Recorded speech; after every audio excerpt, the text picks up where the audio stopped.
Vale, buenas tardes. Creo que vamos a empezar, que la cosa es larga. Vale, vamos a empezar.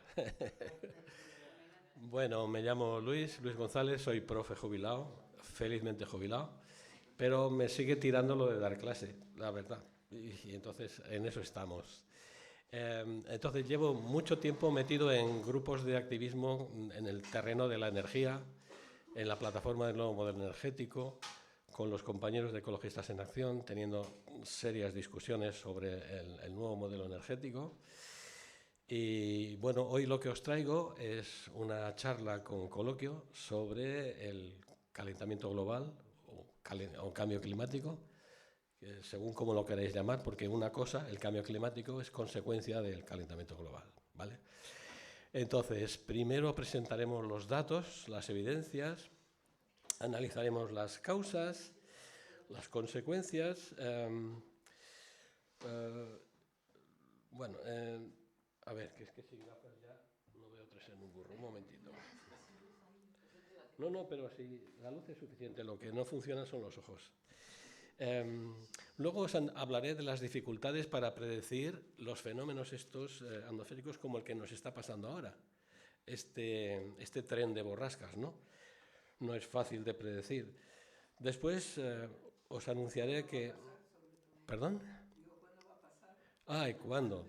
Por eso es muy difícil de predecir. Después tengo que anunciaros que el calentamiento global, como no estamos tomando medidas, se está acelerando. Finalmente, para terminar la charla, analizaremos qué es lo que se está haciendo en este terreno y qué es lo que se debería hacer, y nos plantearemos un dilema del que discutiremos en la siguiente charla, la semana que viene.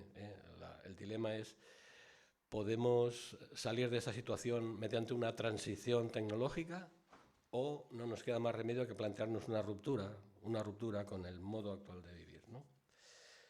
Bueno, pues vamos a ellos. Primero, no hace falta... Bueno, espero que no haya algún negacionista en la sala, pero desde luego las evidencias de que el planeta se está recalentando son muchas, ¿no? Hay una cantidad enorme de instituciones europeas, americanas, institutos científicos, universidades. En cualquiera de ellas podéis entrar y encontraréis los datos actuales del clima, ¿no? Por ejemplo, esto es del programa europeo Copernicus. También la NASA tiene página web en la que podéis consultar el estado del clima, o la Organización Meteorológica Mundial. En la de la NASA, si entráis, encontraréis una nota que dice: lamentamos que los datos no estén actualizados porque hay una restricción de fondos por parte del gobierno federal. O sea, el gobierno federal norteamericano ha suprimido agencias medioambientales, ha cerrado la NOAA, que era la Agencia Nacional para el Océano y la Atmósfera, ha cerrado una cantidad enorme de instituciones científicas, simplemente privándoles de fondos, ¿no? Así que posiblemente si entráis en esas páginas encontréis información no actualizada. Afortunadamente hay grupos de investigadores y universidades que siguen trabajando, no en Estados Unidos, sino en Europa, y entonces estos nos proporcionan la información que necesitamos. Bueno, pues os he traído la información, la última de Berkeley, de la Universidad de Berkeley, de este mes de diciembre. Esta es la situación. Esta es la temperatura. El primer cuadro nos dice la temperatura media a nivel del suelo desde 1850 hasta 2025.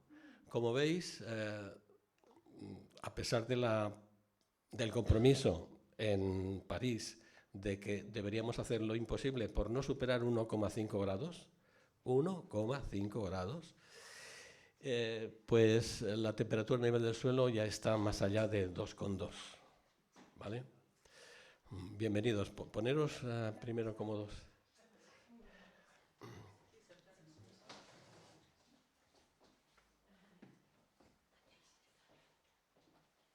Bueno, si os fijáis, la evolución no es lineal, sino que, por ejemplo, si en el año 2025 hemos estado aquí, En el 2023 estuvimos aquí y alguien puede decir, bueno, hay años que está más alto el valor de la temperatura, otros años está más bajo, y eso es lo que anima a algunos negacionistas a decir que en el fondo estos son ciclos terrestres, ¿no? Son ciclos terrestres que cambian y que no existe tal calentamiento global. Bueno, en resumen, que a nivel del suelo, en diciembre hemos llegado a estar más allá de 2 grados. En cambio, en el agua, en el océano, hemos estado cerca de 1,2. Y esta es la media. La media ya está situada en 1,6. ¿Vale? Luego nos estamos encontrando con el fenómeno de que al hacer la media anual nos encontramos que la temperatura media de un año es cada vez más alta. Hemos batido el récord no este año pasado, en el 25, sino en el 2024, que ha sido, pues de momento, el año más cálido de momento desde que hay registro, y por supuesto hemos superado ya el 1,5 que prometimos en París, ¿no? ¿Cómo se miden estos datos? Bueno, pues todas estas instituciones, institutos científicos, universidades, tienen un montón de puntos de medida que a veces son estaciones estables en tierra, a veces son boyas que flotan en el mar, son boyas que flotan libremente o boyas que están ancladas a un muerto, llaman ellos. Y luego hay un montón de rutas que recorren los barcos oceanográficos, y todos estos puntos de medida son los que proporcionan a las instituciones científicas los datos para calcular las medias. Hay una cosa que me interesa mucho destacar, y es que cuando hablamos de temperatura, cuando hablamos de 1,5 grados, digamos que los negacionistas dicen, por ejemplo, pues 1,5 grados tampoco es tanto, es 1,5 grados. Hay incluso un inversor financiero noruego que está muy interesado en que Noruega siga con la exploración del petróleo, que dice que en su casa, al pasar de una habitación a otra, pues hay casi 3 grados de diferencia, así que no sé por qué se preocupan tanto por 1,5 grados. Pero en realidad esta es una lectura errónea. Cuando se dan datos del clima, no hablamos de la temperatura de la Tierra, sino que hablamos de anomalía térmica, es decir, que en un determinado punto la temperatura es anormalmente alta o anormalmente baja. Quiero decir que la Tierra es un planeta redondo que gira alrededor del Sol con un eje de giro que está inclinado, con una cierta precesión, ¿no? Y entonces, según la posición de la trayectoria, algunos lugares de ese planeta están más calientes y otros están más fríos. Y los demás fenómenos atmosféricos del viento pues también van cambiando la temperatura, y entonces es muy difícil hablar de la temperatura de un punto. Por eso los científicos prefieren hablar de anomalía térmica, no de temperatura, sino de anomalía térmica. ¿Cuánto de normal es la temperatura en ese punto, ¿no? Aquí, por ejemplo, tenemos un mapa que distribuye la NASA, que son las anomalías térmicas en el planeta. Lo voy a parar un momento. Esto se lee así. Cuando un punto es blanco, quiere decir, cuando un punto es blanco, por ejemplo, aquí o aquí, quiere decir que en este cuatrienio del 1891 a 1895, la temperatura en ese punto no es anormal, es exactamente la que había en la media anual precedente. Mientras que si un punto aparece de color azul, es que la temperatura media es anormalmente fría, más fría de lo que debería ser. Y si es de color cálido, pues es que este punto, por ejemplo, tiene una temperatura anormalmente alta, más cálida de lo que debería ser, ¿no? Entonces, la ventaja de este mapa de anomalías térmicas es que nos permite ver cómo ha ido evolucionando el calentamiento del planeta con los años. Aquí veréis, por ejemplo, la fecha, el cuatrienio en el que está tomada esta este mapa de anomalías, veréis, por ejemplo, que en este cuatrienio del 1891 al 95, pues el frío en el Polo Norte fue extremado, ¿vale? Y, por ejemplo, que en Australia pasaron mucho frío en ese cuatrienio. Fue anormalmente alto. En cambio, en Brasil, por ejemplo, pues pasaron un cuatrienio pues muy cálido, demasiado cálido. En España más o menos normal, ¿vale? Entonces tenéis que interpretarlo de ese modo. Los colores nos indican si la anomalía térmica ha sido hacia el frío o hacia el calor.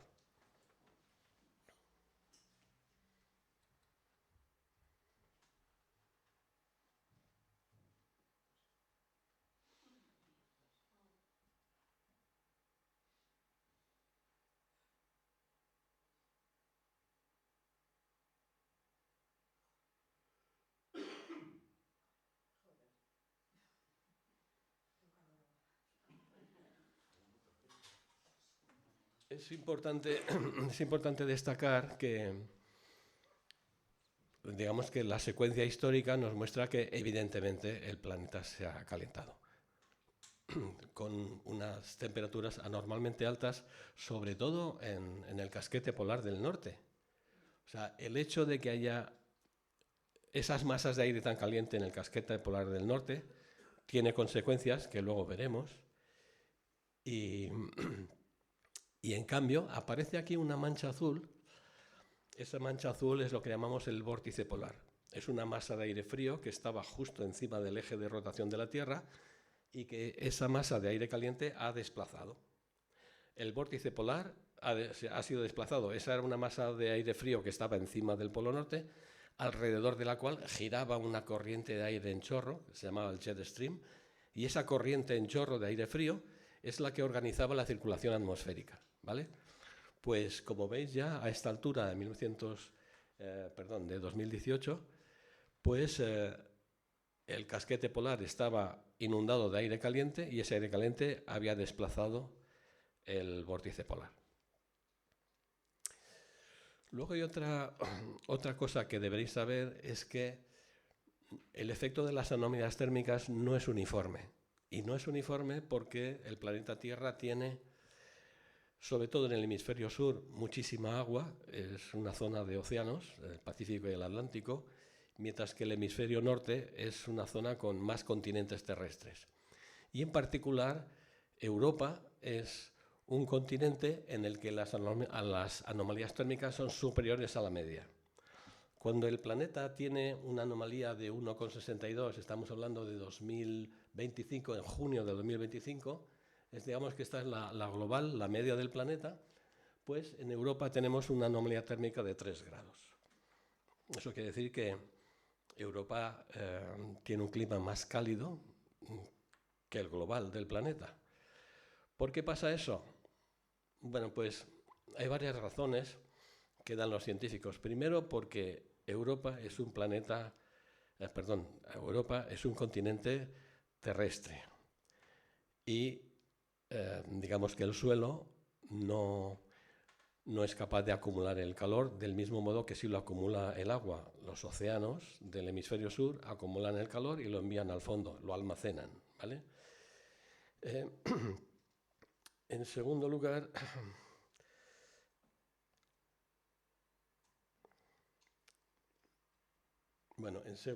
porque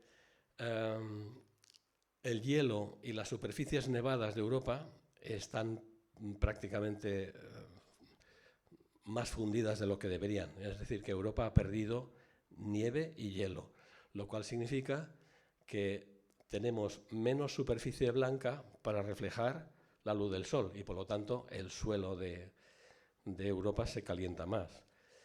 Y hay otra razón, y es que Europa se encuentra en el camino de unos vientos cálidos que vienen de África que elevan la temperatura. En resumen, Europa se calienta más de lo que debe, ¿no?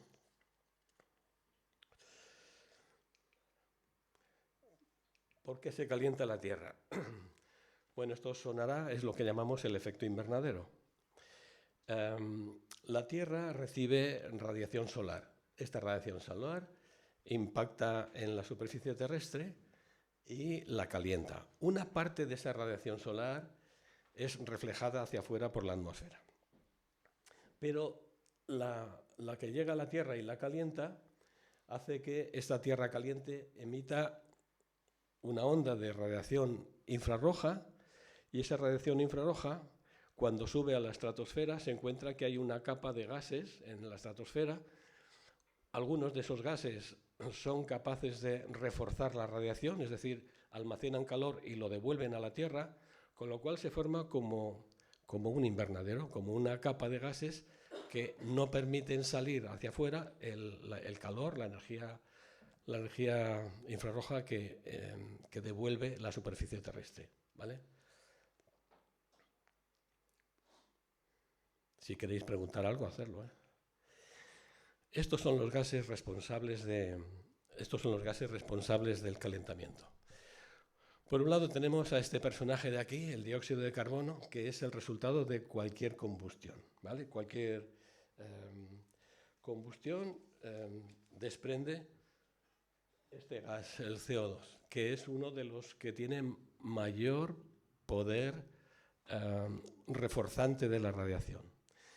Este gas se produce, por ejemplo, por los vehículos de combustión. Sueltan CO2, los coches, los camiones, los trenes, los barcos. Por otro lado, la industria de los metales, la siderurgia, utilizan mucho carbón, mucho clinker para fabricar los metales y por lo tanto también sueltan mucho CO2. El cemento también produce mucho CO2, no por combustión, sino porque en este caso la reacción del tostado de la caliza para que se quede la cal y suelten el oxígeno, pues produce CO2, ¿no? La deforestación, o sea, los usos del suelo.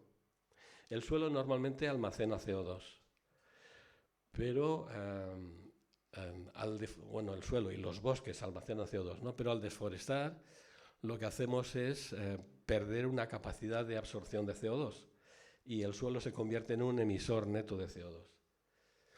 Después tenemos la producción de combustibles fósiles, la producción de petróleo, la producción de gas, la producción de carbón, pues también emite estos gases, ¿no?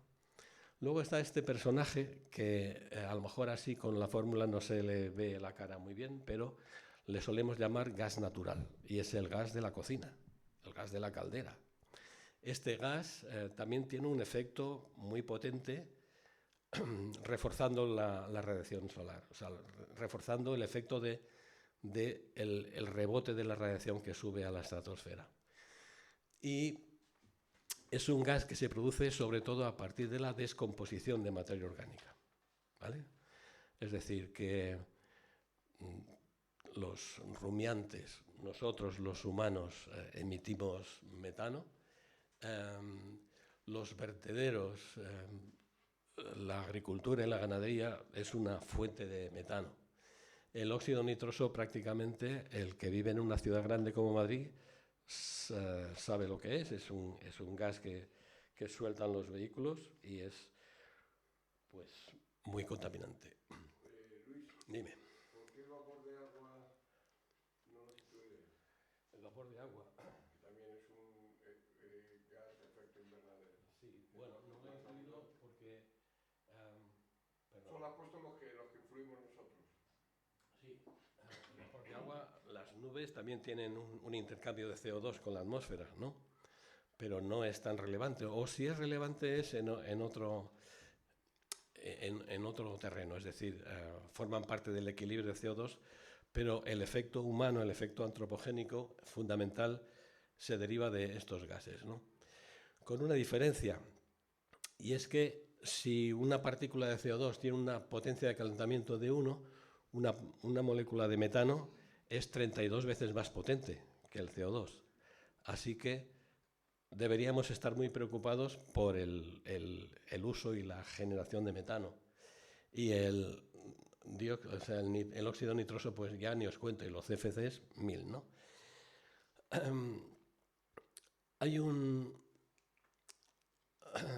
Hay una forma de medir cuánto CO2 hay en la atmósfera que empezó con un científico loco que se montó su laboratorio en el monte Mauna Loa en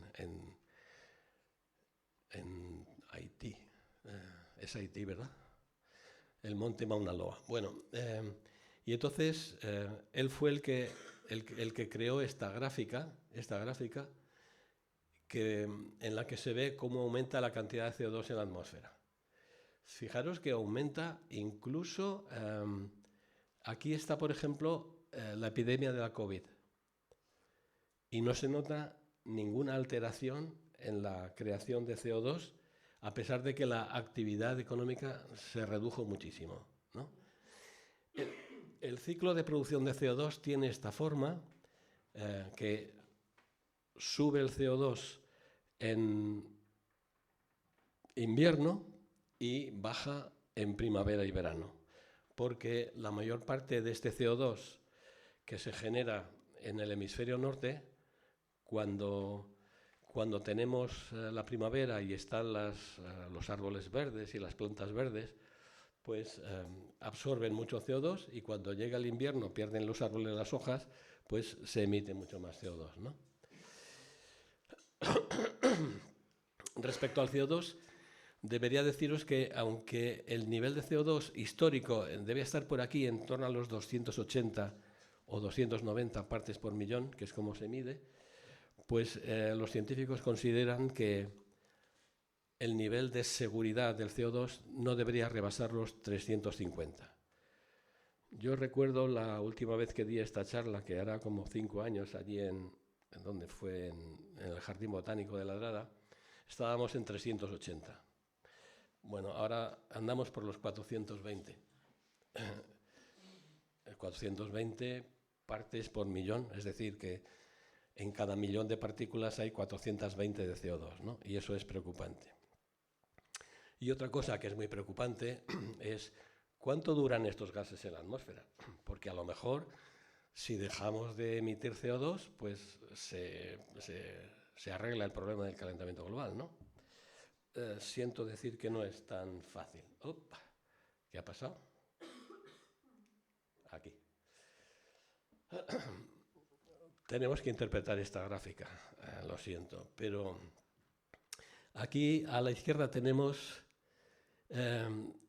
aquí abajo tenemos el tiempo que permanece un gas desde que se emitió, en años, ¿vale? Por ejemplo, el CO2. El CO2 es esta curva azul. Eso quiere decir que cuando han pasado 20 años desde que se emitió, aún queda en la atmósfera el 60% del CO2 que se emitió. Cuando pasan 40 años, aún queda el 53%. Cuando pasan 60 años, aún queda el 48%. Cuando pasan 80 años. Es decir, que el CO2 que hemos emitido en los últimos, bueno, el CO2 que hemos emitido hoy, permanecerá allí por lo menos el 40% durante más de 100 años, ¿vale? En cambio, el metano es como bastante más rápido en descomponerse, ¿no? En desaparecer de la atmósfera. Por ejemplo, en 20 años, el metano que emitimos hoy habrá bajado casi a un 18% y en 40 años casi a un 5%.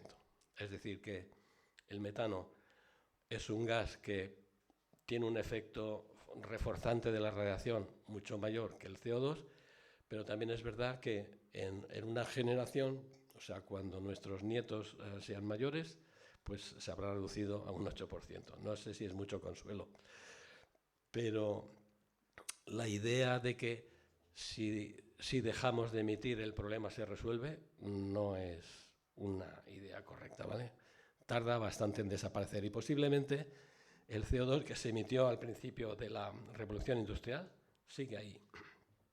Perdona, Luis, pero el CO2 no lo absorben las plantas. Si se plantaran muchos más árboles y no se absorbería el CO2 y habría menos. Sí, pero por un lado, nosotros emitimos más y más deprisa de lo que son capaces de absorber las plantas, el suelo y el mar. Es decir, el CO2 de la atmósfera es absorbido por las plantas en primavera y en verano, es absorbido por el suelo, siempre que no lo cambies, siempre que no siempre que no la alteres mucho, y por el mar. Pero el problema es que ese equilibrio dinámico nosotros lo hemos roto. Nosotros hemos metido una anomalía, una inestabilidad en un sistema vivo que funcionaba perfectamente. O sea, la Tierra es una esfera gigantesca que está rodeada por una capa delgadísima de aire y de gases, ¿no? Y entonces el equilibrio de la vida nos permitía que con una cantidad de 280 o 290 partes por millón de CO2, pues las plantas absorben lo suyo, las plantas devuelven lo suyo, y había un equilibrio, lo que se llama un equilibrio en el ciclo de carbono. Pero nosotros lo hemos roto. Es decir, nosotros emitimos tanto CO2 que la Tierra no encuentra su equilibrio. Y es verdad que las plantas sí absorben CO2, pero nosotros les... Llama la atención la curva esa, porque el CO2, ¿cómo aguanta tanto si las plantas lo absorben? Bueno, el CO2 aguanta tanto, perdón, porque está en la atmósfera. Ahora mismo hay técnicas paleoclimáticas para detectar cuánto dura el CO2, que consisten en una masa de hielo vieja, en el polo norte. Entonces hacen una perforación y sacan un chorizo, un churro de hielo, ¿no? Entonces puedes ir viendo en las distintas capas estratigráficas de ese chorizo, hay pequeñas burbujas de aire y polen atrapado. Y analizando la cantidad de CO2 que hay en esas burbujas, se puede saber de qué época es. Y entonces, claro que las plantas absorben CO2, pero ese CO2 estaba allí hace, no sé, 500, 800, 1000 años, ¿vale? Pero si lo que quieres decir es si podríamos resolverlo, por ejemplo, a base de plantar, sembrar mucho, podríamos hacerlo, pero el proceso es mucho más lento de lo que nosotros tardamos en estropearlo, ¿no? ¿Qué consecuencias tiene este efecto invernadero que calienta el planeta? Bueno, pues muchas las conocéis, ¿no? Y las hemos sufrido. La primera, el calor extremo. Estamos sufriendo olas de calor cada vez más largas y cada vez más intensas. Y eso es directamente consecuencia del calentamiento global, ¿no? Por ejemplo, lluvias torrenciales, lluvias explosivas, flash flood, que le llaman los británicos, los americanos, como por ejemplo la Dana de Valencia. Eso es un típico caso de lluvia explosiva, igual que la que hay ahora, ¿no? Las temporadas de huracanes se están haciendo cada vez más largas y más violentas. Lo que llamamos huracanes en el hemisferio norte se llaman tifones en el hemisferio sur. Y, por ejemplo, las poblaciones de Vietnam, Filipinas, Indonesia están experimentando tifones cada vez más violentos, cada vez más. Los incendios forestales. Claro, algunos dirán, eso no es directamente consecuencia del cambio climático, pero el cambio climático crea las condiciones ideales para que se desaten unos incendios cada vez más voraces y cada vez más difíciles de manejar, ¿no? Le podéis preguntar a Rodrigo, que sabrá mucho de eso, ¿no? Después, como consecuencia de la sequía y el calor, pues tenemos pérdida de cosechas. No sé vosotros, pero yo estoy ya cultivando tomates que me vienen asados ya de la planta. O sea, tengo una planta de tomates y me los da asados. Sí.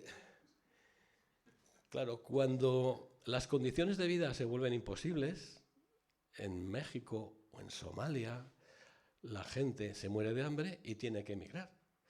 Y esta también es una consecuencia del cambio climático. Es decir, hay migraciones masivas porque las condiciones de vida en determinados sitios se vuelven imposibles, ¿no? Y finalmente, pues tenemos unas tormentas invernales y un frío extremo que sorprenden. Decía Trump el otro día, dice, a ver, ¿dónde están estos insurrectos climáticos? ¿dónde está el calentamiento global? pues y el caso es que todos estos fenómenos son simultáneos. Fijaros, os he traído estas noticias que son de esta semana pasada. Tenemos, por un lado,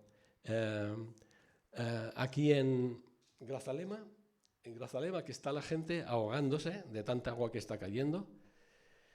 Por otro lado, la sequía en el este de África ha creado ya una hambruna de 21 millones de personas. En la misma semana, en Australia, en el condado de Victoria, o en el estado de Victoria, se alcanzaron los 50 grados centígrados en la ola de calor, simultáneamente. O sea que nosotros podemos decir desde aquí, vaya día más malo para hablar del calentamiento global, porque con el frío que hace, ¿dónde está el calentamiento global? Pues el calentamiento ahora mismo está en el hemisferio sur, ¿vale? Y todo esto sucede simultáneamente.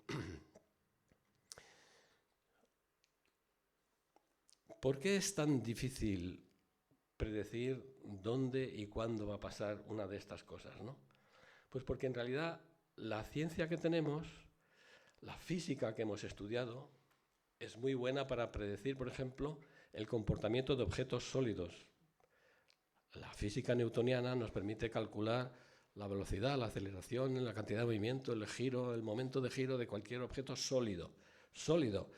Podemos predecir, por ejemplo, el comportamiento de un caudal de líquido, el caudal. Pero los fenómenos turbulentos, porque de eso se trata, el movimiento de la atmósfera es turbulento. Y ahí no tenemos muy buenas herramientas matemáticas. No sabemos, por ejemplo, predecir por qué las nubes tienen esa forma, cómo se van a mover los vientos.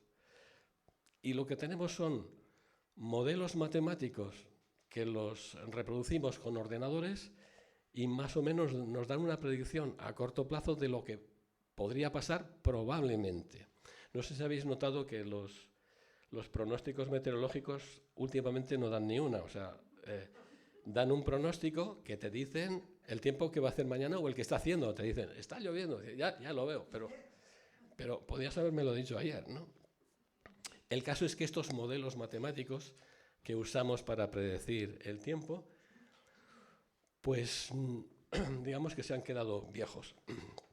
No funcionan. No sé si os acordáis de aquellos partes del tiempo en los que aparecía el anticiclón de las Azores, y cuando el anticiclón de las Azores se ponía ahí, ya sabías que tenías un mes de verano tranquilito. Pues el anticiclón de las Azores ya no está. Ya estas borrascas lo han desplazado, ¿no? Entonces ahora, digamos que aparte de estos modelos matemáticos, que son los que ha usado el IPCC, ¿os suena IPCC? La ONU tiene un panel de científicos que se llama International Panel for Climatic Change, que es un panel de miles de científicos que están trabajando en este tema y que son los que hacen predicciones y que emiten informes periódicamente diciendo hay que parar de emitir gases de efecto invernadero. Pues el IPCC utiliza modelos matemáticos para decir, y últimamente estamos viendo que están quedando obsoletos, que ya no funcionan porque no son capaces de predecir algunos fenómenos que están empezando a pasar desde 2010 y que no responden a los modelos, ¿no? Y finalmente, hablando de las consecuencias del cambio climático, pues obviamente el cambio climático y sus efectos, las sequías, las inundaciones, la pérdida de cosechas, provoca graves daños económicos. O sea, hay países, normalmente países pobres, que no pueden defenderse de las consecuencias del cambio climático, que experimentan una disminución brutal de sus ingresos. Son países en los que la pobreza se agrava, son países pobres que se hacen más pobres, ¿no? Y los países ricos, que son en realidad los primeros responsables de empezar esta movida con sus grandes industrias y con sus tecnologías, pues no se hacen responsables de los daños que está causando el calentamiento global. Y el calentamiento se está acelerando. Aquí os presento a James Hansen, es uno de mis científicos favoritos. Este hombre ha sido jefe científico de la NASA.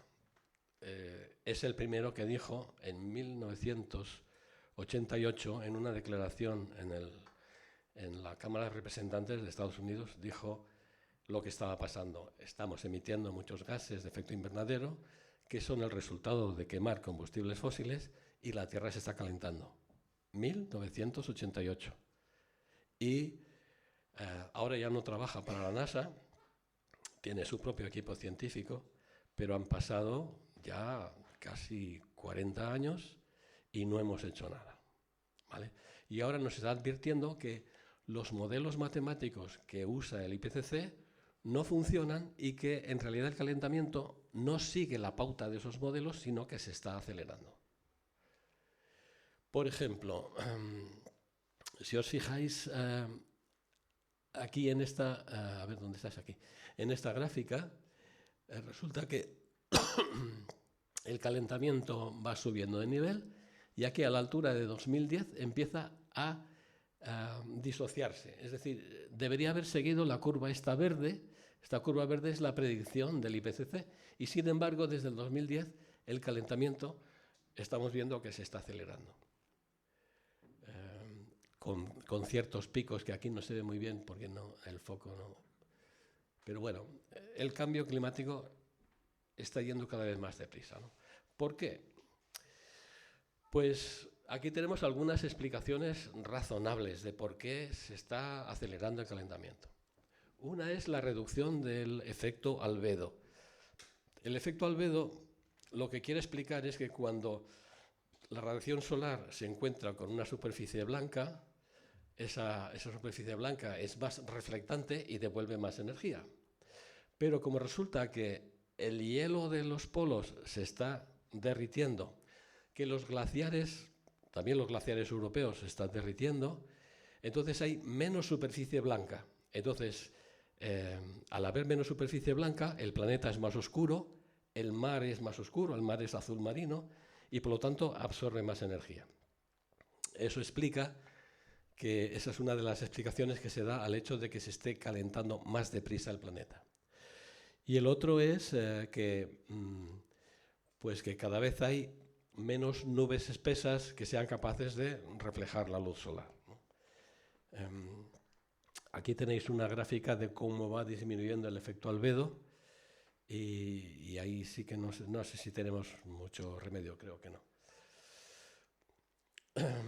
Aquí tenemos, por ejemplo, una representación, esto es imágenes tomadas de la NASA, de cómo cambia la masa de hielo en el Polo Norte. Aquí están los meses y la masa de hielo en el Polo Sur. Y como veréis, la masa de hielo en el Polo Norte se está derritiendo muy rápidamente, ¿vale? Esto explica el interés de Donald Trump por Groenlandia.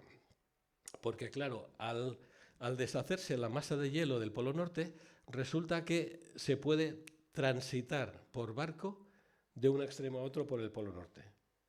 Eso acorta muchísimo las rutas marítimas comerciales y por lo tanto no solo los países poderosos no tienen interés en que el calentamiento global se acabe, sino que esto representa una oportunidad de reducir los costes muy grande. Porque imaginaos ahora, por ejemplo, para enviar un barco de mercancías de Japón, vamos a poner por caso, de Japón a Nueva York, pues ahora el viaje es bajar al estrecho de Malaca, rodear la India, aterrizar por el Mediterráneo, cruzar el canal de Suez, salir del Mediterráneo al Atlántico y subir hacia arriba y cruzar el Atlántico a Nueva York. Ahora, desde Japón, sales al norte, cruzas el Polo Norte y llegas a Nueva York en un paso. Es muy interesante para ellos. Y otra razón es que las dos potencias enfrentadas, Estados Unidos y Rusia, están sembrando de bases militares todo lo que es la costa norte de, a ver qué me sitúo yo, esto es Alaska, están sembrando de bases militares todo este norte de Canadá y Alaska y todo este norte de Siberia. Esto es la península de Kamchatka, ¿verdad? Y todo esto tiene para ellos un interés militar de primer orden, un interés militar mayúsculo.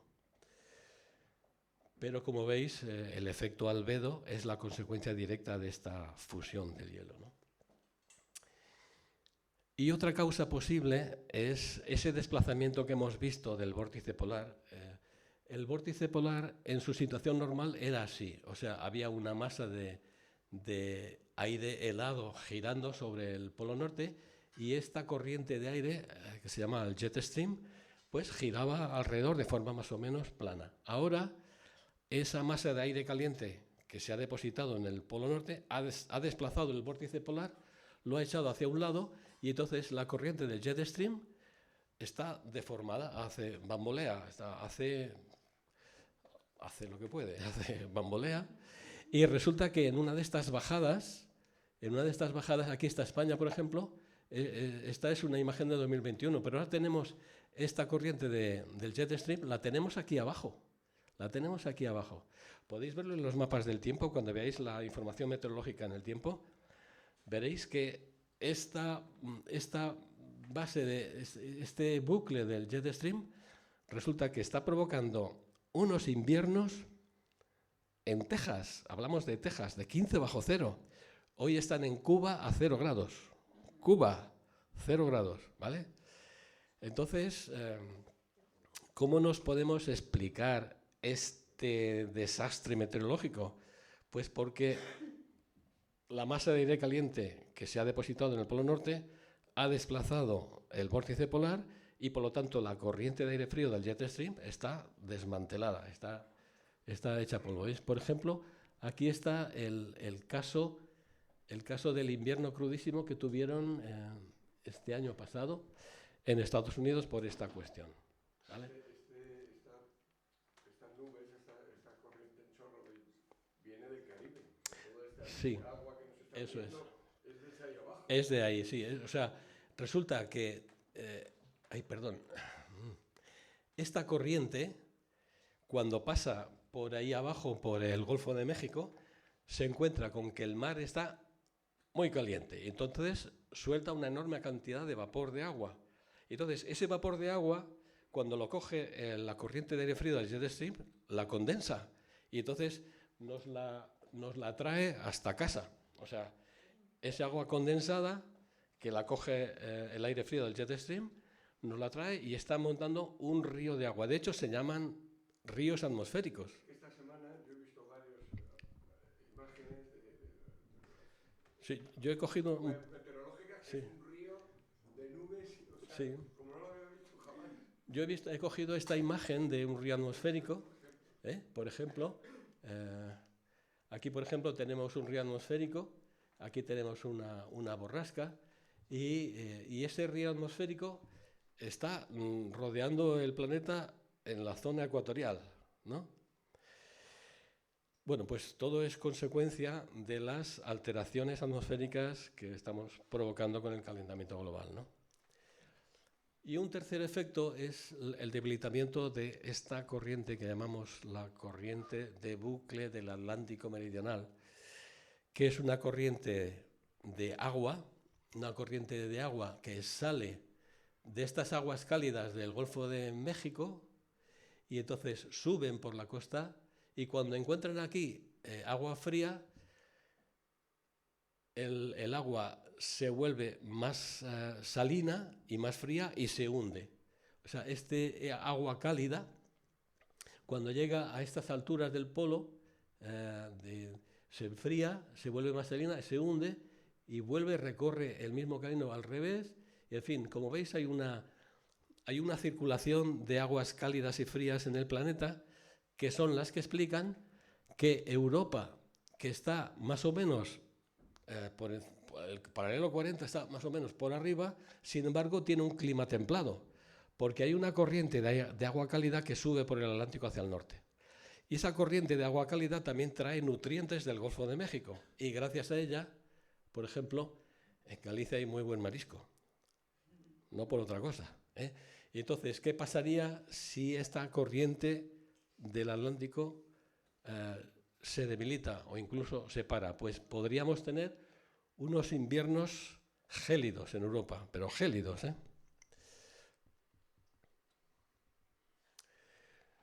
En definitiva, aquí lo que está pasando es que hay una enorme descompensación energética del planeta Tierra. Es decir, la relación entre la energía que recibimos y la que devolvemos es cada vez más grande y la Tierra está almacenando cada vez más energía. Estos mapas corresponden a la zona del Atlántico Norte y este corresponde aquí en estas dos zonas entre los paralelos, no sé si 24 y 40. En definitiva, la Tierra se está cargando de energía. ¿Qué se puede hacer? What can we do? Desde luego, si es por información científica, no hay que preocuparse. Lo que hay que hacer está súper claro. Yo casi colecciono artículos científicos porque es muy fácil. O sea, lo que hay que hacer es reducir a cero las emisiones de gases de efecto invernadero, que no deberían pasar del 2050 de cero. O sea, tenemos que llegar a cero en 2050. Europa tiene un compromiso de dejar el 40% en 2035. Pero ya veremos si la Unión Europea es capaz de cumplir ese objetivo, que no parece que tengan mucha fuerza para hacerlo. Después, hay que volver a establecer una relación respetuosa con la biosfera, con los seres vivos, ¿no?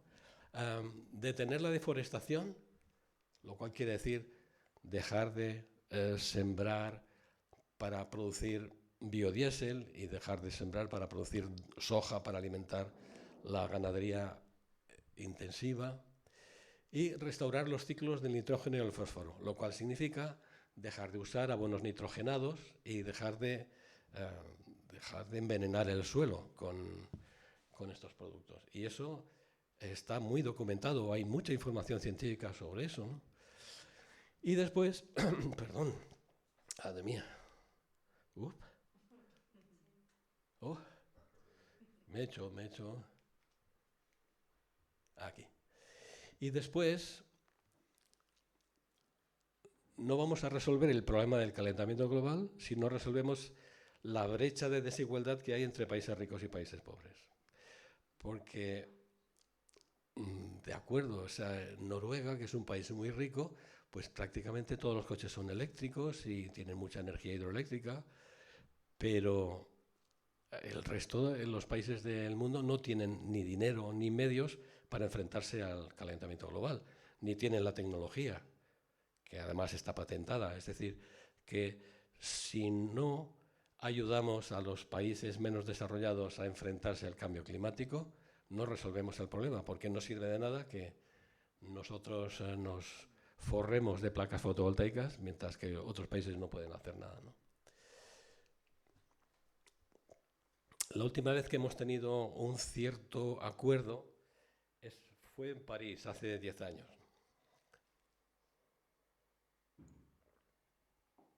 El problema es de tal calibre que no se va a poder resolver si no hay un acuerdo de colaboración entre todos los países.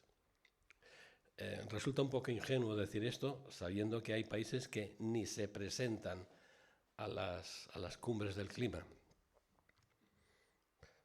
Por no hablar de Estados Unidos, pero también de Rusia, o de China, o de India, o de Hungría, o de Eslovaquia, en fin, hay países que directamente son negacionistas y entonces no colaboran en estos esfuerzos, ¿no?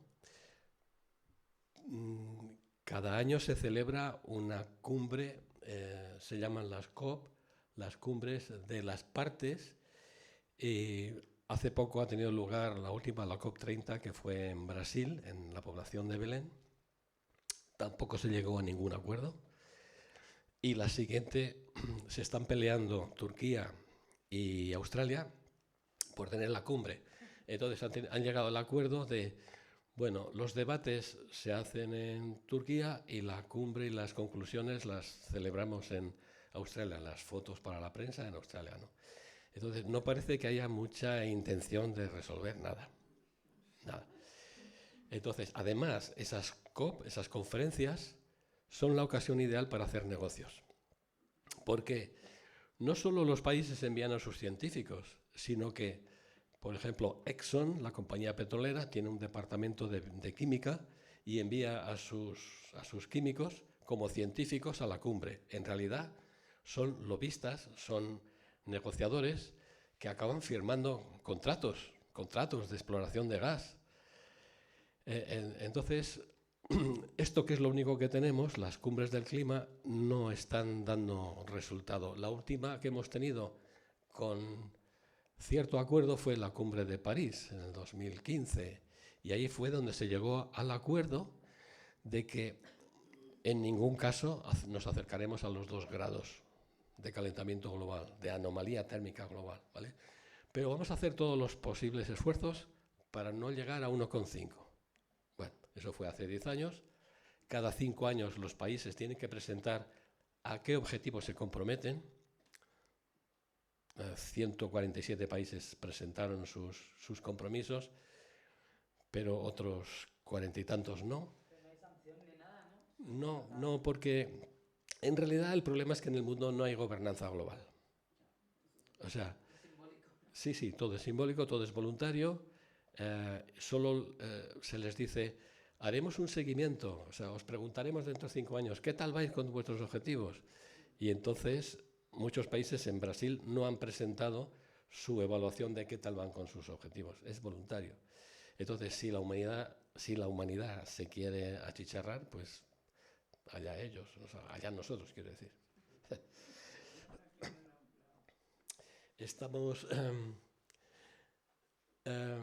Los países deberían entregar los compromisos que asumen a escala nacional y cada 5 años se deben revisar.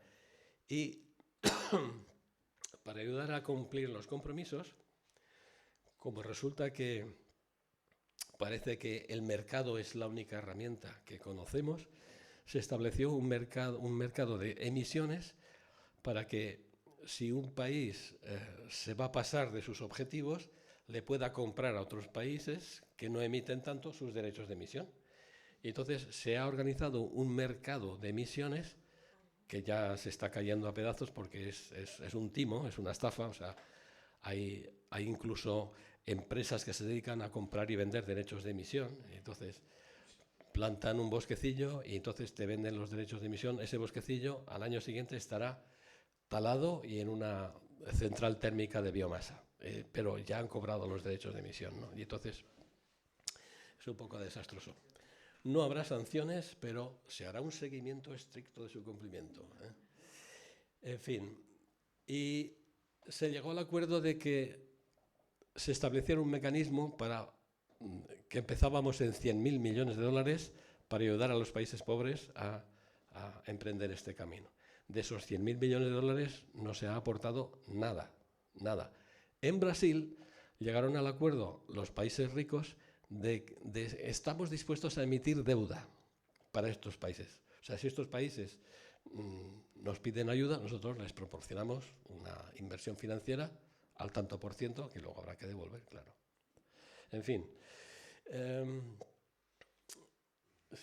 Sin embargo, pues esta fue la última vez que hubo un acuerdo, porque los anteriores, la COP27 en Egipto, hubo la cumbre, se celebró en un balneario muy famoso en Sharm el Sheikh, y las ONGs y los que protestaban estaban en el desierto del Sinaí, directamente. La siguiente fue en Emiratos Árabes Unidos. Allí hubo algunas escenas dantescas de persecución y encarcelamiento de personas de conducta sexual inapropiada, porque es un país muy así. Bueno, entonces tampoco se consiguió avanzar en el asunto de las emisiones, nada. La siguiente fue en Azerbaiyán, otro país muy... madre mía. Y teníamos esperanzas de que al ser en Brasil, pues que la cosa iba a ir mejor, porque confiábamos mucho en la capacidad de negociación de Lula y de su ministra de Medio Ambiente, Marina Silva, pero no consiguieron doblegar a los lobistas de los países emisores. Y la siguiente, que será en Australia, Turquía, pues ya os digo que no tiene muy buena pinta la cosa, ¿vale? Así que el IPCC dice, vale, vosotros veréis, pero para alcanzar el objetivo de 0 emisiones en el 50, yo os doy el cálculo del presupuesto de carbono que podemos emitir hasta esa fecha. Y ese presupuesto de carbono es de unas cuantas gigatoneladas y para cumplir el objetivo sabemos que tenemos este presupuesto margen para emitir y tenemos que estar a 0 en 2050. Pues entonces hay que bajar a un ritmo del 5% anual, desde ahora al 2050. 5% anual, lo cual es un objetivo que es superior al colapso de la URSS. En el colapso de la URSS hubo una bajada de emisiones del 3%, así que necesitaríamos un colapso y medio cada año. En fin. De hecho, con los compromisos actuales que tienen los países, desde luego el objetivo de 1,5 grados no se alcanza, pero si se cumplen esos compromisos podríamos alcanzar el 1,7. Pero vamos, digamos que está casi garantizado que llegamos al 2 grados centígrados.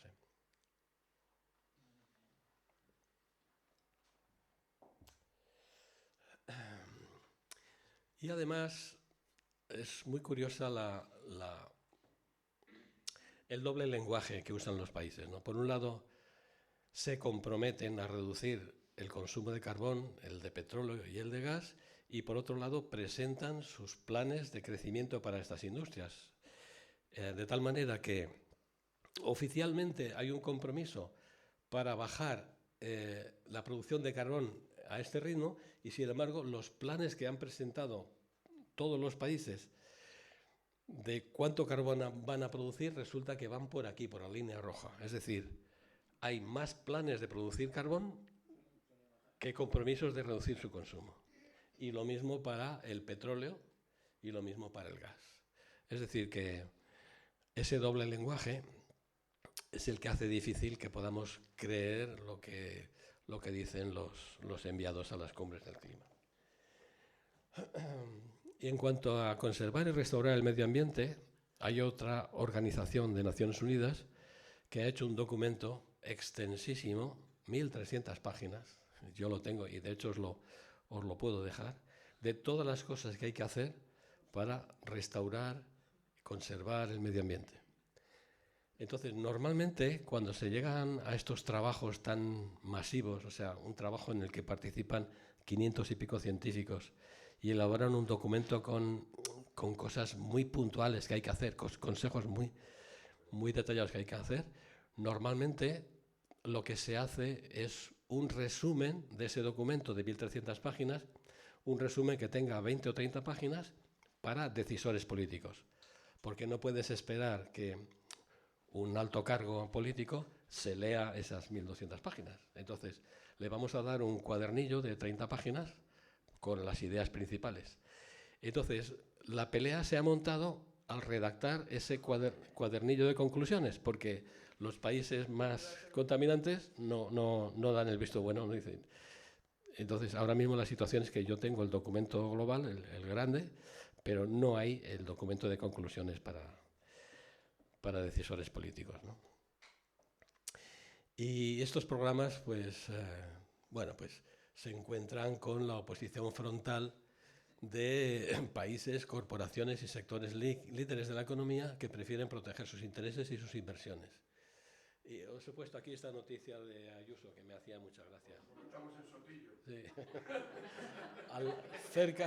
cerca de su casa. Bueno.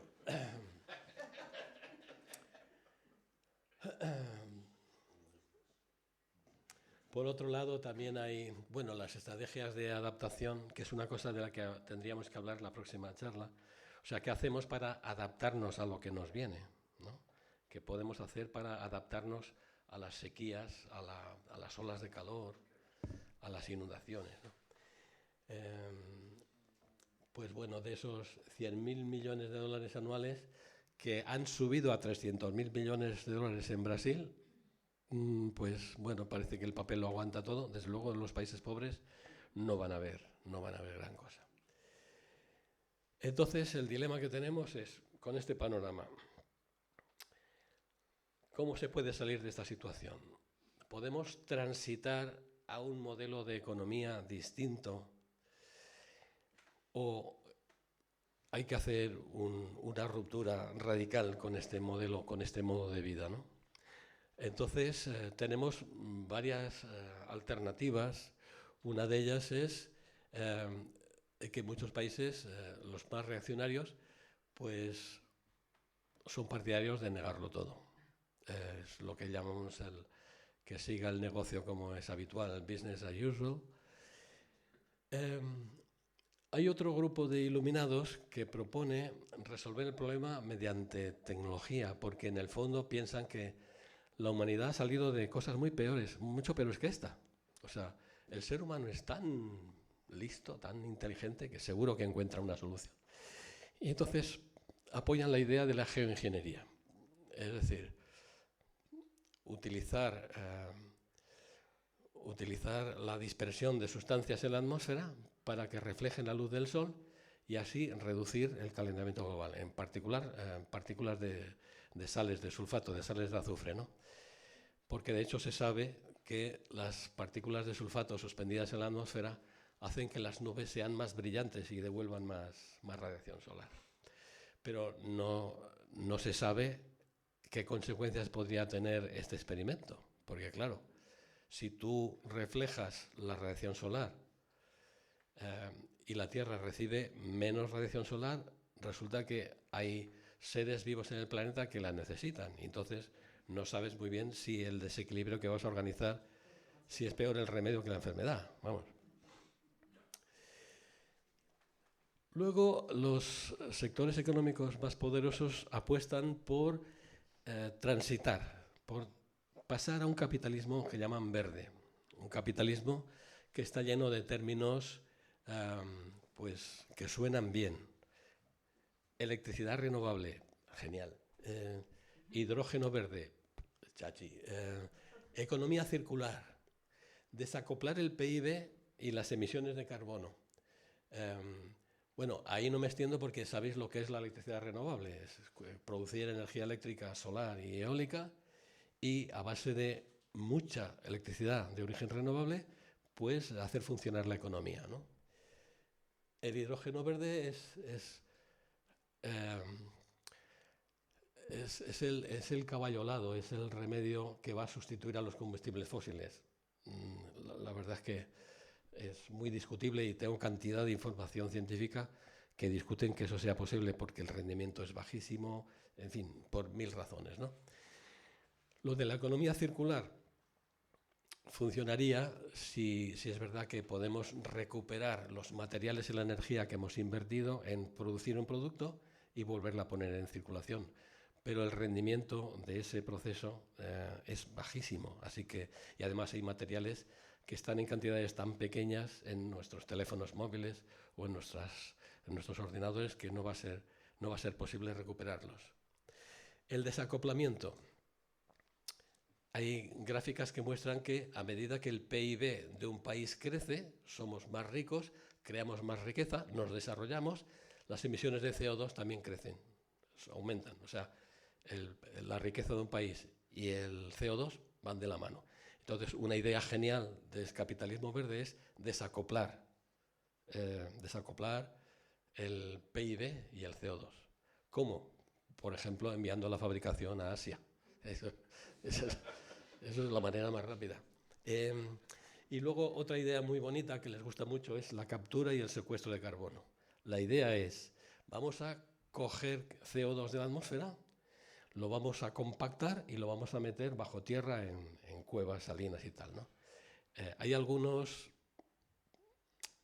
modelos que están probando, pero desde luego no funciona. Quiere decir, tiene un coste energético gigantesco, se producen pequeñísimas cantidades de CO2 y luego no está claro dónde lo vas a almacenar ni cómo, ¿no? En fin, pero estas ideas del capitalismo verde son ahora mismo las que tienen mejor predicamento. En Estados Unidos han puesto en marcha el concepto del Green New Deal, que es traer, por ejemplo, a esta situación el gran acuerdo nacional paralelo al que se hizo en Estados Unidos después de la Segunda Guerra Mundial, ¿no?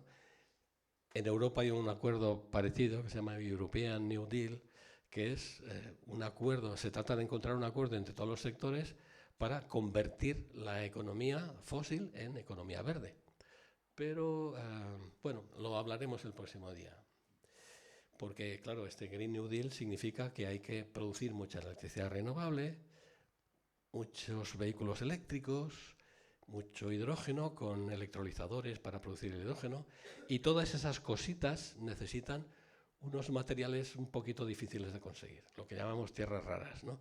Y entonces, pues lo que se va a montar es una lucha a muerte por esos recursos que son escasos y que suelen estar en sitios muy, muy concretos, ¿no? Así que... Y luego hay una opción rupturista que recibe varios nombres, recibe el nombre de crecimiento o crecimiento cero. Hay un autor que se llama Herman Daly que propone que paremos de crecer el PIB, que nos quedemos en estado estacionario. No se sabe muy bien cómo se podría hacer eso, pero esa es una propuesta que gusta. Otra propuesta que gusta es la renaturalización. Los que proponen esto dicen, si cada país reserva el 50% de su territorio y lo deja en estado salvaje, cuando digo cada país, cada comunidad autónoma, cada municipio, Sotillo coge la mitad de su territorio y lo vaya y dice, aquí no se toca, ¿vale? Esa es otra opción que se considera. El decrecimiento y las sociedades postcrecimiento. Las sociedades postcrecimiento, la propuesta es, si hay que crecer, que sea en servicios sociales. O sea, pensemos en una sociedad nueva en la que los servicios sociales son gratuitos para todos, en lo que crece es lo que necesitamos y no necesitamos ampliar el aeropuerto del Prat, no necesitamos hacer una ampliación del puerto de Valencia, lo que necesitamos es aumentar los servicios sanitarios y escolares, ¿no? En fin, ¿podremos hacerlo? On verra. Así que en la próxima charla trataremos de contestar a esta cuestión porque empezaremos visionando un documental que lo traigo con un poquito de mala idea porque es un documental que ha despertado mucha controversia. Este documental lo produjo Michael Moore y es un documental que se hace la siguiente pregunta. ¿Vamos por buen camino con esta historia del capitalismo verde? ¿Es posible energías renovables 100% para todo? ¿Es posible que el coche eléctrico sea la solución de transporte para todos? En fin, estas son las cuestiones que se plantea. Y nada más que salió, intentaron cargárselo con una denuncia por plagio.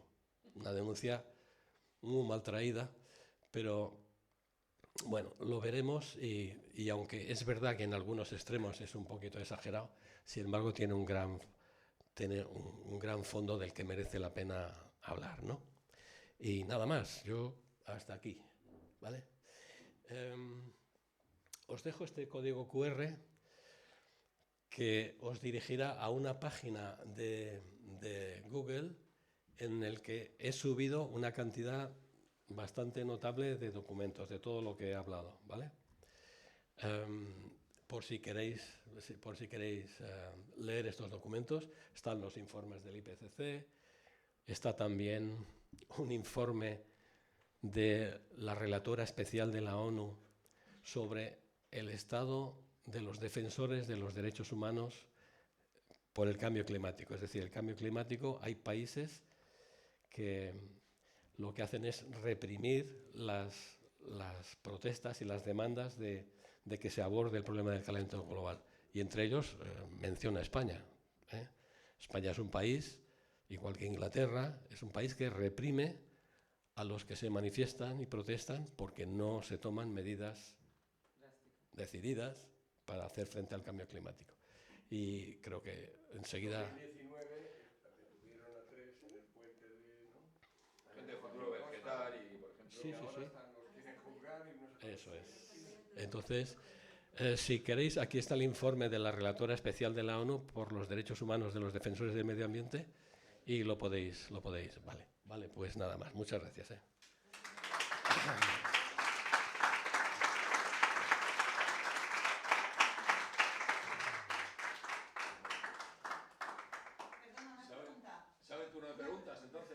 Sí, sí, se abre.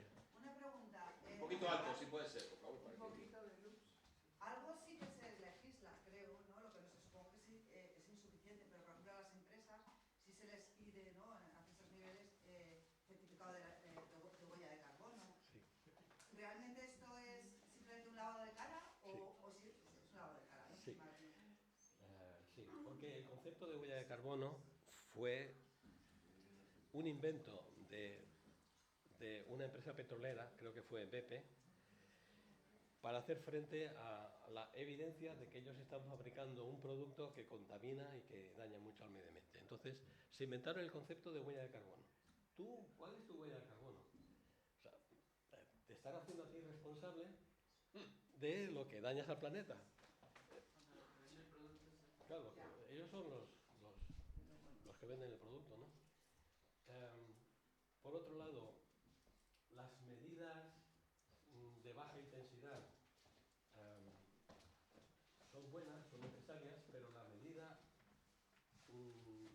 fundamental es limitar, restringir el consumo de combustibles fósiles, lo cual significa que hay que limitar la industria innecesaria, que hay que limitar los viajes en avión a corta distancia, que hay que limitar el turismo masivo, que hay que limitar muchas cosas, es decir, hay que meterse en el hueso del melocotón, hay que meterse ahí, devolver los envases, está bien.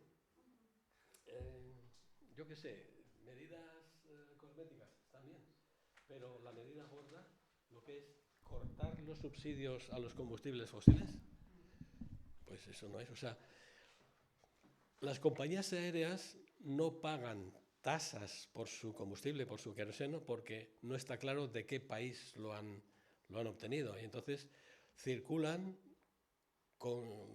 quemando un combustible por el que no han pagado tasas, ¿vale? En fin, hay mil cosas de las que hablar. Pero sí. No, yo quería preguntarte qué opinas de este movimiento que se llama Hope, que parte de Javier Peña, en español, que hay, bueno, 6 capítulos que se Sí, pueden sí. ver, y que si es demasiado esperanza o realmente aporta a la conciencia global, pero yo creo que sí. Yo creo que es necesario. O sea, es un programa que ha tenido la virtud de traer al debate público estos temas. Que muchas de esas cosas son bien, o sea, están genial. O sea, se puede regenerar, por ejemplo, la vida marina, se puede regenerar los bosques, ¿no? Pero yo, si tengo un pero, es a que esa esperanza depende de una movilización política. Es decir, las cosas no vendrán por sí solas, porque no se van a dejar. Es decir, los que tienen la sartén por el mango no se van a dejar. Y entonces hay que presionarles. No solo con buena voluntad, sino con acciones enérgicas. Este hombre que va a ser juzgado ahora, Jorge Reisman, dice que bueno, que este va a ser el primero de sus juicios porque él no va a ceder. Quiere decir que ¿qué va a hacer? Jorge no puede. Los científicos que han sido detenidos y acusados de atentar contra el patrimonio nacional por manchar con agua teñida de remolacha la fachada del Congreso de los Diputados, es una acusación, pues, ¿qué van a hacer? ¿Les juzgarán? Bueno, a lo mejor les condenan a una multa. También depende de la cantidad de ruido que hagamos cuando sean condenados. O sea, en Inglaterra igual, o sea, los Extinction Rebellion está en la lista de grupos terroristas. Esa es la situación, ¿no? Entonces, esperanza, sí, pero hay que meter ahí el dedo en la llaga, ¿no? Yo creo que hay que moverse para conseguir mejores resultados, ¿no? Pero ya te digo que me parece un programa genial, ¿eh? Yo lo he visto varias veces y me parece que tiene la virtud de traer estos temas al debate que nunca se hablan. Cuando ves la información del tiempo, te dicen, pues está lloviendo mucho en Grazalema, y qué raro. Y yo esto no lo había visto nunca, pero nunca dan el contexto. Nunca dan el contexto. El contexto... Los meteorólogos sí que hablan... Sí, últimamente... Sí. Yo diría Sí. Justo en 2019 Sí. empezaron a hablar de cambio climático y no hay ninguno que no lo mencione. No, es verdad, Que han es dado verdad. un paso. Sí, es verdad. Ellos lo tienen clarísimo. Hace 5 años la expresión cambio climático parecía que estaba prohibida en televisión. No se puede decir. Y ahora sí. Ahora lo dicen y es verdad que mucha gente... Es que va todo tan lento, ¿no? O sea, que reconozcan hace unos años que hay genocidio, que hay el cambio climático, que hay no sé qué, es que es todo como a la rueda. Sí, eso es El verdad. planeta estamos cargando tan rápido que no va. Eso es verdad. Dime. ¿Pueden estas grandes corporaciones estar financiando toda la internacional fascista que parece que va a atacar el planeta? Uh-huh. Ya lo está haciendo. Vamos, yo no tengo pruebas, pero no lo dudo. O sea, no lo dudo. De hecho, bueno, el sector tecno de la oligarquía está en guerra con nosotros. Eso está claro, ¿no? El sector tecnológico, pero también el sector industrial, el sector de los combustibles fósiles está dispuesto a financiar a cualquier mindundis que empiece a propagar la idea de que todo esto del cambio climático es un bulo. O sea, sí, estoy seguro de que están financiando, ¿no? De hecho, financian a sectores académicos que elaboran supuestos informes científicos para rebatir la existencia del cambio climático. En fin, es seguro. Pero no tengo pruebas. Lo que sí tengo es un documento muy interesante de cómo se financia el negacionismo. Y ese creo que no sé si lo he subido, pero ahí lo podéis encontrar, ¿vale? Nada. El próximo viernes veremos Planeta de los Hombres y después de eso hablaremos de qué tan viable es el capitalismo verde, el desarrollo sostenible. Sí, una pregunta. Dime. El desarrollo de la inteligencia artificial digamos, consume también mucho de todo esto que... De todo. Esa es la reacción lógica del capitalismo neoliberal de libre comercio, ¿no? Siempre hay que ir a por más. Y es un proyecto tan faraónico, tan exagerado. La inteligencia artificial no es más que un programa de ordenador, ¿vale? Que es capaz de procesar millones de páginas de texto, millones de imágenes, y entonces, por procedimientos estadísticos, generar una respuesta a lo que tú le pides. Y entonces, más o menos, pues va aprendiendo, entre comillas, en función de los resultados. Pero ahora mismo hay, compitiendo entre sí, muchos modelos de inteligencia artificial, y cada uno de ellos necesita una potencia de cálculo gigantesca, porque para procesar todos esos millones de páginas hace falta una potencia de cálculo gigantesca.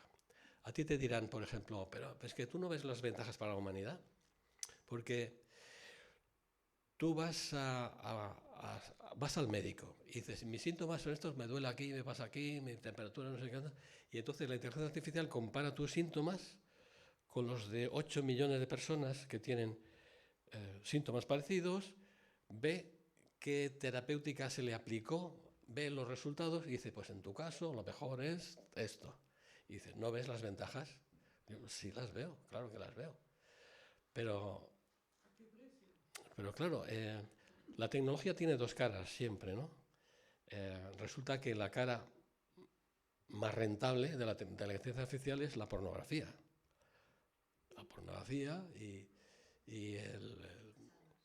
sí, pues, por ejemplo, identificar Palantir es una empresa que utiliza la inteligencia artificial para identificar dónde están los palestinos, quiénes son, y darle al ejército de Israel el objetivo exacto para cargarse a la gente. Entonces, claro que la inteligencia artificial tiene lados positivos. Yo he visto, por ejemplo, un ejemplo de una persona que está inmovilizada en la cama, que tiene ELA, y entonces no puede mover más que los ojos, el resto está absolutamente inmovilizado. Y lo que han hecho con inteligencia artificial es recuperar mensajes de voz suyos del WhatsApp y le han enseñado a la inteligencia artificial a hablar como él, con su mismo acento, con sus mismas inflexiones de voz. Y la familia está encantada, claro, por fin oímos hablar a Jaime. Pues sí, pero ¿qué tendencia tenemos una vez que tenemos una tecnología buena, brillante, qué capacidad tenemos de estropear las cosas, ¿no? De dedicarla a hacer el mal? Pues esa capacidad la tenemos. Pero desde luego el consumo de energía, el consumo de agua y el consumo de materiales críticos de la inteligencia artificial es brutal, o sea, brutal. Y como no haya un crack, es decir, que de los 10 o 15 modelos de inteligencia artificial que hay, el de Microsoft, el de Google, el de Amazon, como no se hundan, hay un crack y se pongan de acuerdo en hacer uno único, pues vamos a estar gastando agua, energía y recursos por un tubo. Porque no, digamos que el sistema no conoce otro método, es competir, ir a por más, no sé. En fin. More questions.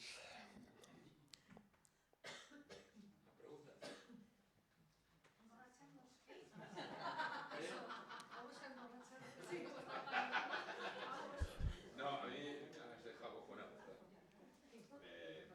Da bastante miedo, lo que más miedo me ha dado es ver esa animación del planeta calentándose. Que parece que eso no tiene, o sea, a vuelta atrás, ha tardado tantísimos años en calentarse tanto, y a vuelta atrás va a ser mucho más lenta. No tenemos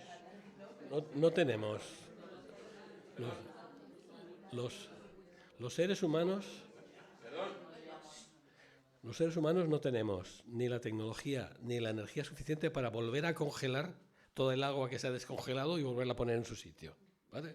Eso, olvidaros. O sea, a lo mejor la Tierra en unos cuantos eones, en unos cuantos cientos de millones de años, es capaz de volver a ponerlo en su sitio, pero nosotros no podemos. De hecho, ese es un concepto muy interesante, que es el del punto de inflexión.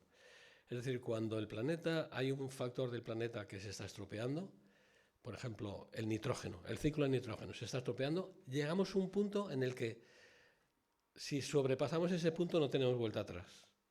O sea que habría que poner freno a esos modelos agrícolas antes de sobrepasar ese punto de no retorno. Lo mismo que con el calentamiento global, lo mismo que, en fin, sí. Conoces el gráfico de los límites del planeta, ¿no?